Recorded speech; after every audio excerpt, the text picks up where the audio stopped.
Take 400. Stick around for the next few minutes as we look at an affordable, well-made chronograph. And that's not a suggestion.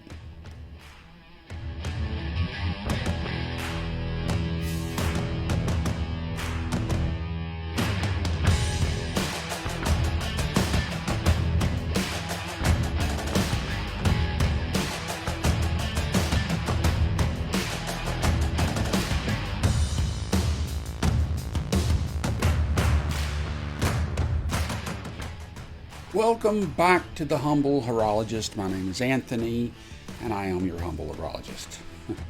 If you have not yet watched my last video, I'd appreciate it if you would. It would mean a lot to me, and if you did, thank you very much.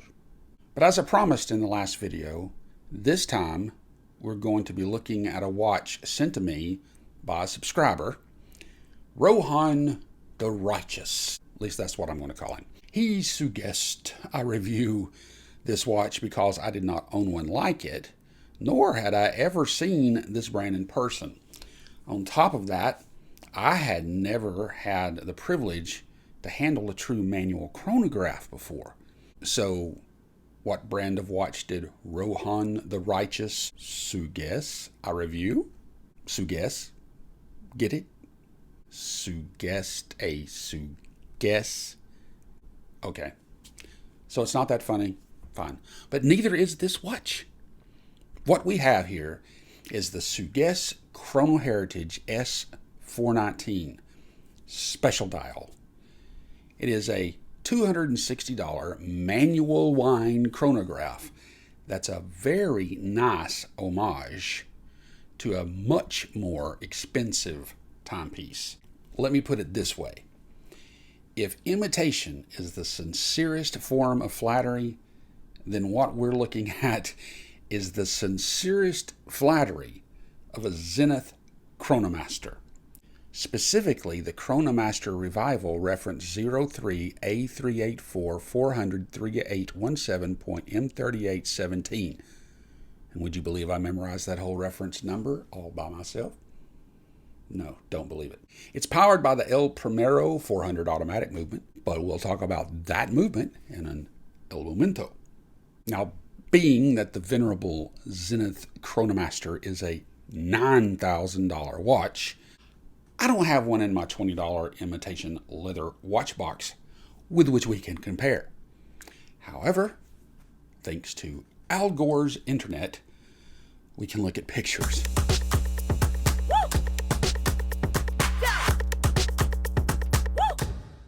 Is the Sugess a one-for-one copy of the Zenith? Actually, not at all. Sure, it looks the same at first, but there are some differences, and those differences aren't necessarily a bad thing. Where it's more the same, more of a copy, well, you're obviously going to find the better finishing and the materials on the $9,000 watch. I'd raise heck if you didn't. I like this watch, even if it's a little small for my wrist. On the other hand, or should I say the wrist, the 37mm case diameter was pretty common back in the 60s and the early 70s. And being that the Zenith is a revival of the A3817 from 1971, it only stands to reason the Sugess would have the same 37mm diameter. The Sugess is not a one-for-one copy of the Zenith. The Sugess is a little thicker at 13.3mm as opposed to 12.6mm, and it has a slightly smaller dial opening, 31.3 compared to 32.3, a whole millimeter.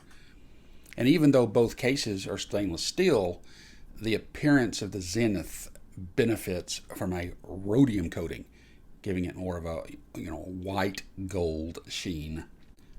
Another difference is that, surprisingly, the Sugess lacks a date function, while the Zenith has one at the 430 mark. The case of the Sugess is beautifully finished with the same style of sunburst brushing as the Zenith on the top of the case, with a finer brushing on the sides. It's almost like a satin finish.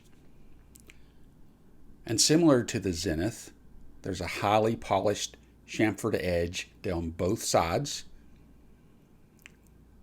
The tops of the lugs are also polished, just like the Zenith. Looking once more at the dial, the Sugess has 3 subdials, each a different color, even if one is just an engraved version of the same color as the dial. But if you look at the Sugess dial and the Zenith dials, the Sugess has smaller subdials. Now the functions are the same, but the sizes are different. The dial includes a tachometer track, but it doesn't seem to be very readable. The Zenith's tachometer track must benefit from the wider dial, I suppose, the wider dial diameter, because on the Sugess it looks to me like it's the edge of the dome sapphire crystal that interferes with the readability of the tachometer font. The red hand on the Sugess looks pretty much like the Zenith's and is loomed in the little rectangle at the end. And speaking of loom, I couldn't find out what kind of loom is on the hands and the indices, but there is a little, and it's probably decent enough. Not great, but decent enough for a non-diver. Which, by the way, this is not a watch you want to take into the shower or the swimming pool. I mean, it's only rated at 5 atmospheres or 50 meters, but that's also the same rating that the Zenith has.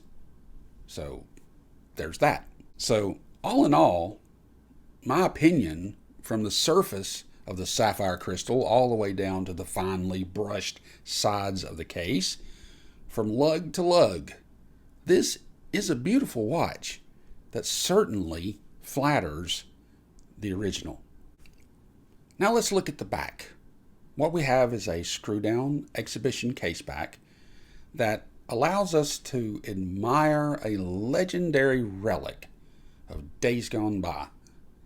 A relic from the mid-20th century, the genuine Seagull ST 1902 gold swan neck version. Interestingly, even though the Sugess Chrono Heritage S419 GS is a well-made homage, the movement is not a copy. It's an actual thing. What I mean is that back in the 1950s, I think, Seagull, a Chinese watch company, bought the aging movement, the tools, and everything needed to make the movement. They bought this from the Swiss. That is why it is not a fake or a pretend or a copy of a manual chronograph. It is the real deal, and it's actually affordable.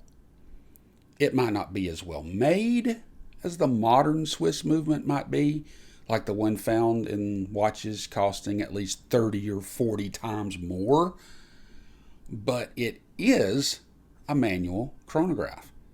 That is very rare at this price point of just $260. The difference between the Sugess and the Zenith, however, is that the movement in the Zenith Chronomaster Revival, is the El Primero 400, the world's first automatic chronograph. That's not only a rare movement, but it's mucho el dinero. Rohan the Righteous sent this watch to me on an aftermarket metal strap. I believe he has ordered some others that will be better fit for its style and his. But when you order it brand new, you should get a metal bracelet and a canvas strap, which I think looks pretty good on it. If I had a canvas strap, I would show you what it might look like, but I don't. However, I did have a couple of straps laying around that I put on the watch, and you can determine whether or not you like it that way, but I think it looks pretty good. If you haven't gathered by now, I like this watch. I don't know if I would spend $250 for one, but would I wear this? Yes. Would I buy it if I had the extra money lying around? Yes. If, however, I had the choice between a $9,000 Zenith and this $250 or $260 Sugess, well, I can't say I wouldn't take the Zenith, but I sure wouldn't pay that even if I did have it. Good grief. Do you know what you could get for $9,000? I could buy my Tudor Black Bay 41 Dream Watch and still have enough left over to pay a year's worth of salaries at Grace Charity School in Toba Tek Singh and Kamalia, Pakistan. Hint, hint, hint. So what's next? I don't know yet. But be on the lookout for another video talking about another watch that's replaceable, like they all are, but time is not, so use it well. By the way, wrist shot, a watch that I cannot pronounce, from Italy.